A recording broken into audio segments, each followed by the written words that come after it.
Hello everyone. Welcome back to our little tarot corner. Allie from Toe Tarot here, and today I am back with my second VR. This one is hashtag my workhorse decks, and this is a VR to Simon at the Hermit's Cave. I will link his channel below. So the purpose of this tag, if you haven't seen any of the responses or Simon's original, is to kind of look at the decks that you use for specific purposes and how they fill that spot for that purpose. So there are 7 prompts. The first one is shadow work. The second is inner child work. Then we have pathworking, personal growth, ride or die, hello there, and hello again. And each of these decks that I'm showing today have the potential to change. I find that my collection really goes in and out. I mean, with as big of a deck assortment as I have, it's bound to change. But I would say that these are some pretty tried and trues here. So let's dive in. Got the scene all set. Got our Bellatrix candle burning from Sybil Apothecary. It smells like warm and nutty and spicy and so delicious. And we've got some coffee, so let's talk tarot. So the first prompt is shadow work, and you should have no surprise here if you watched my other videos. That would have to be my Bohemian Gothic tarot. There just isn't any better deck, in my opinion, for diving into the depths than the Bohemian Gothic. I find that it is always very honest, and it will show me the things that I don't necessarily want to look at. It will force me to examine the reasons why behind my decisions. And every time I pull cards, I find something different, whether it's how a figure is dressed or more of the scene or something within the image that I didn't notice before. It always has something different to say and something that's very fitting to whatever I'm needing to work through. And so I find it very, very useful for those kinds of readings. Unfortunately, this is an out-of-print deck. However, I do know, like I mentioned last time, I believe they're reprinting here late this year or possibly in 2023. So don't lose hope if this is a deck that you've been looking at for a while and haven't been able to track down. It should become available again soon. But yeah, that is my Bohemian Gothic for shadow work.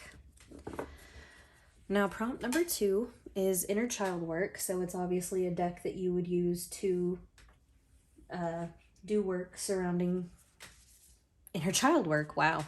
Great analysis, Allie. Let me take a sip of coffee right quick. Okay. So, I personally don't do inner child work that often. Not that there's anything bad. I actually find it very valuable. It's just not something that I have dedicated too much time to. But when I do think about what inner child work represents and how I would work through inner child work, I would use my Delos Tarot or Delos Tarot. This deck, I don't think I've shown on my channel before, but it is just fun. The Suit of Cups, their little glasses here seem to have what feels to me like butterbeer from Harry Potter. Like little glasses of champagne. I hope that was in frame. Sorry if it wasn't. But it's just fun.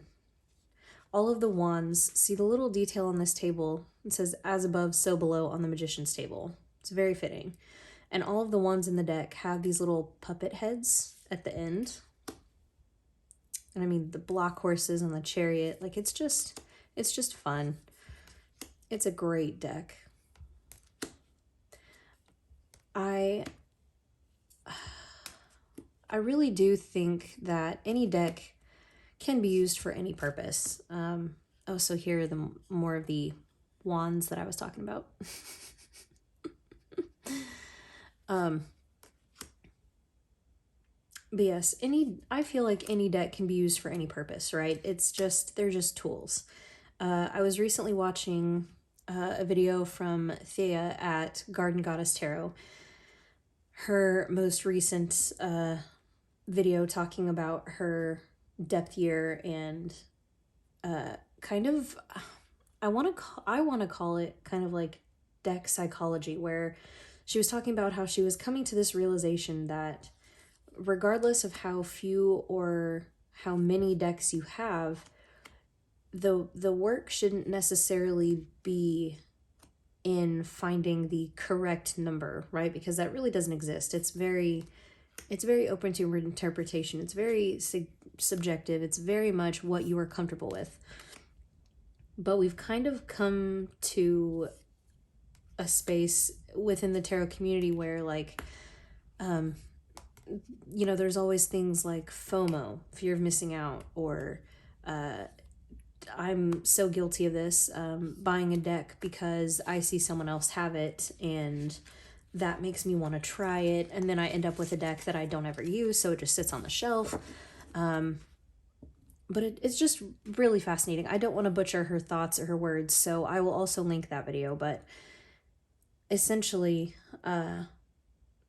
one of her main points was that these decks are just tools, and the important part, the whole idea behind tarot resides within us, within you. It is a personal spiritual practice that you're able to use for self-growth, for fulfillment, for almost, you know, I've talked about it before, kind of therapy, self-therapy, and helping others through that as well if you read for others. So that's the most important part. It's not the decks themselves.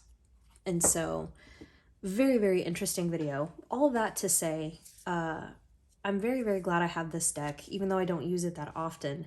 I kind of wish that I would bring it out more because it's just a great deck. You guys signed up for rambling with my videos, you know that. Okay, so the next prompt, the third prompt, is Pathworking. Take another sip. And Pathworking is also something that I'm learning about and kind of working on. And that, I would have to say, I use my Majestic Earth Tarot. This, unfortunately, is another out-of-print deck, but I kind of find a lot of people rehoming theirs, so there definitely is a possibility that you could find one if you're truly looking for it. And there may be a reprint, who knows, but I'm very, very grateful because it's such a wonderful deck to just get lost in the artwork. You'll notice that even though there are people in some of the cards, they don't detract from the majority of the imagery and the idea, and so you still feel like you are backed up far enough that you are not interacting with them, they're not interfering with you. Yeah, I don't know if I'm making sense, but point being, the people in the cards do not distract. What I do find with this deck is that it is so great for pathworking that I sometimes have trouble using it as a reading deck, just because I find myself getting lost in the scenery more so than really paying attention to the tarot titles or the tarot meaning. And I don't know, it seems like I've seen other people that have that problem too. And even though it is so, so beautiful and I do love having it, I have kind of debated on maybe rehoming it just because I feel like someone out there may be able to appreciate it better and read with it more so than I do as an actual tarot. But then I always reconsider and think about it. So if anything, it would be a very, very slow, did I mention slow, rehoming process, and I don't even think I'm ready to totally begin looking into that yet, but it's just magnificent. Majestic, if you will. Ha ha ha. I'll see myself out. I mean, just look at that. Okay, I could flip through this entire darn deck if y'all let me, so I will put that away. But that is the Majestic Earth Tarot that I use for pathworking. Prompt number 4 is personal growth, and I will warn you that this deck is a little bit raw, if you will. So if you do not appreciate kind of a little bit, I would say potentially like adult content, I don't know. Not we'll just look at it. If you were easily disturbed by more adult decks, then you may not like this one. So skip forward a little bit. But this is the Story Medicine Tarot, and it's the first edition, the first deck of the collection. I find that this deck is great for Exhibit A, childbirth for the Empress. Gorgeous, raw womanhood, creation. I find this deck stunning, but that's why it may be difficult for others. And there's also lots of naked bodies, which, again, has never ever bothered me, especially working in healthcare as a nurse. I find the human body beautiful in all its forms, and so, yeah. But I find this deck to be very, very useful when I kind of feel very vulnerable, very tapped out, very raw, like my emotions are really on edge and not defensive, but just raw. Raw is the best word. I've seen other women talk about using this deck around their menstrual cycle time each month, which I have also definitely utilized this deck for, because that is a time typically where I feel just like this card. Like I'm just completely disassembled and broken. I'm spilling out, my heart's in my hands, and I'm just kind of like, blah. So it's just a very, very great deck for me to use when I kind of need to tap into very, very raw, feminine, wild woman energy. And the guidebook goes into each suit and kind of tells a different story for each suit, hence the title Story Medicine Tarot. And I just really, really enjoy the way that she writes and her poetry and her prose, the way that she respects womanhood, and she very, very much embraces the sacredness of womanhood. And so it's a very, very powerful deck for that, in my opinion, and very, very much a deck to help heal myself and to kind of grow within my own femininity, within my own wild nature, if that makes sense. It kind of reminds me of a book called The Women Who Run with Wolves. This is like a deck version of that book.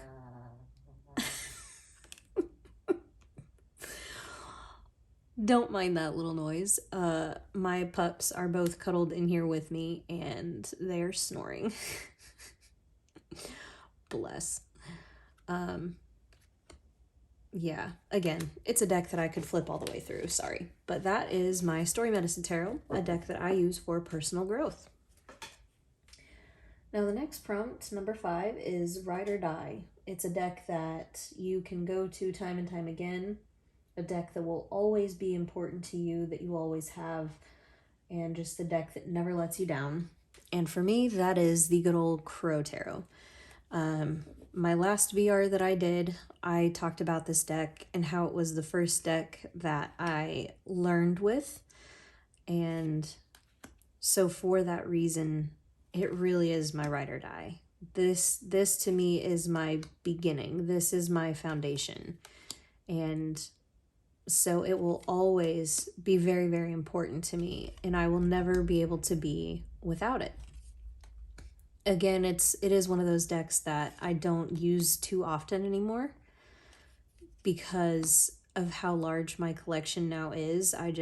There's not enough me for all the decks that I have, so I don't pull this one out as much anymore. But when I do, the readings with it are so wonderful, and they take me right back to the true joy of learning tarot again. They take me right back to being new and looking at this card, for instance, and going, okay, so I see the wand, the sword, the cup, the pentacle, I see the red and white flowers, and look at the sun, and the crow is just majestic, like wielding that wand, wielding that power, that authority. And I just remember being kind of awestruck by this deck, and that comes back every time I reach for this deck.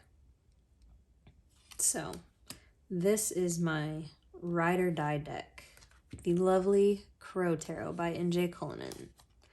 I'm really also awful about creator names and mentioning them. I am so sorry.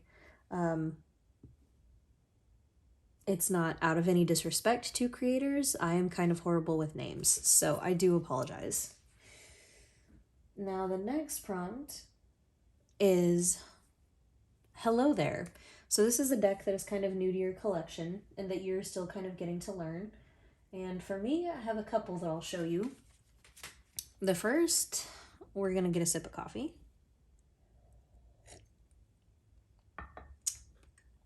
The first is the Tarot of the Cat People. So this is a deck that's been around since like 1984, I'm pretty sure. So it is not a new deck by any stretch of the imagination, but it's new to me. And I am not a cat person, like 0%. I am all about dogs. But for some reason, this deck has always intrigued me, and I've pushed it away a long time. Until the other day when we went to a metaphysical shop, and I was like, okay, it's time.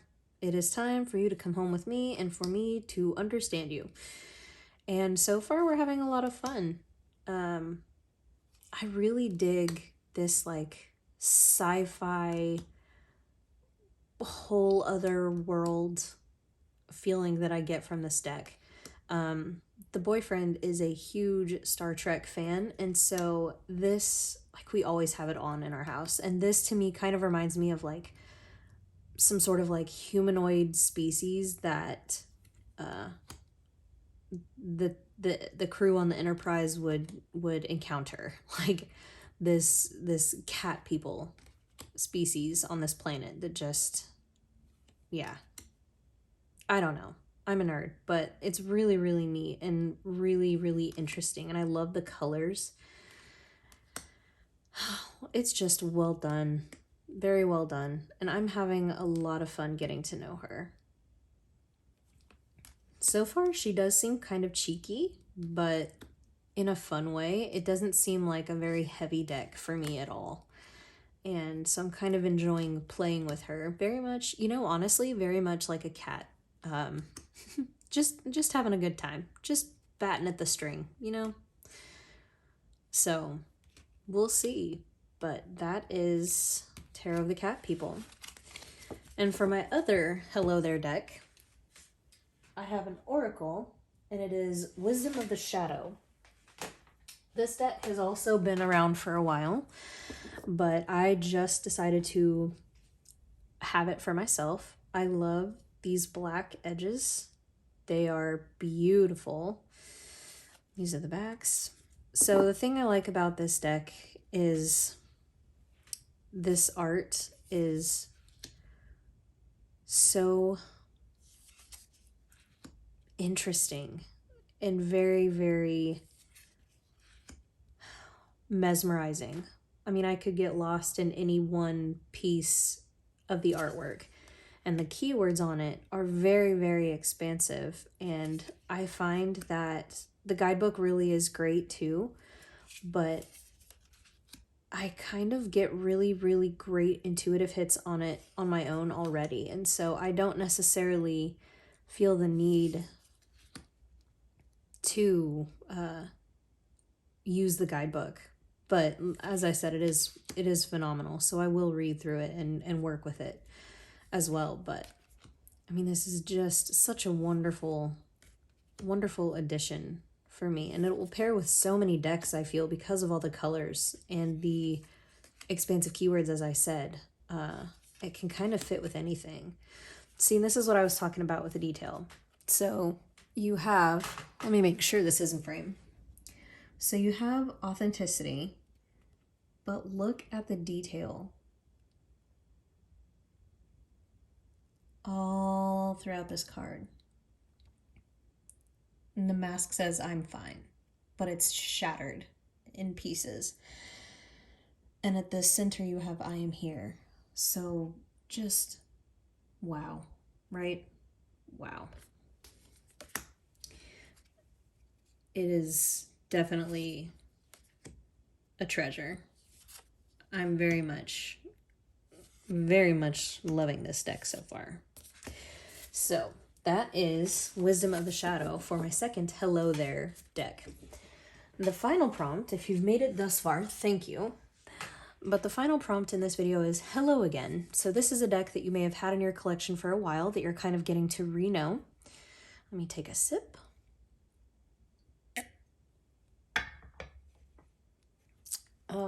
Yeah, so it's a deck that you're kind of getting to re-know and work with again. And for me, that would be the Indigo Alchemist Tarot. So I got this deck a while ago, like almost a year now, and I used it all the time when I first got it.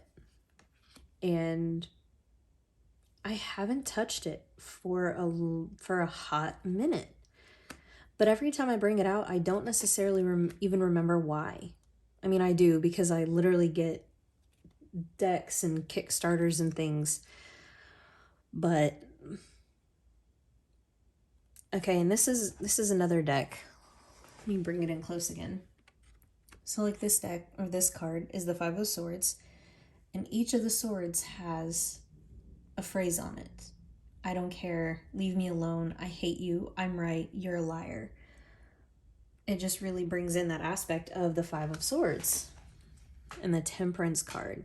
You can literally, you've got the yin yang, you know, you've got light and shadow. So it's a really, really fun deck to use. I love this art and the symbology and the detail that the artist put into it. And the bubbles in the Six of Cups, they're like galactic bubbles. And she looks like a mer person with her little scales on her shoulder. Just phenomenal. Yeah, and every time I break it out, I don't really remember why I put it away. I freaking love the Seven of Wands. If there was another card that summarized the Seven of Wands more perfectly, I'd love to know. Let me know if you've got one, because this one just does it so well, in my opinion. And the wands are her rings. Like, how freaking cool. So, yeah. Indigo Alchemist Tarot is a whole bunch of fun. And very, very smart, I think. And very honest. Again, I have a thing for honest decks. I really don't like decks that kind of give me the go around. Those get rehomed rather quickly. But I like the combination too in this deck of earth and space. Like these little bees or hornets, whatever you want to call them, in the flowers. But then their honeycomb is galaxy. Like it doesn't make sense, but it makes perfect sense. You just don't even have to question it. So yeah, that is my Hello Again deck, the Indigo Alchemist Tarot. And that wraps up this VR. I hope you all have enjoyed. As per usual, thank you for tolerating my rambling. As I said, I will link Simon's original video below, as well as Theia at Garden Goddess Tarot's video, if you're interested in that. And yeah, again, thank you for watching, and until next time, bye!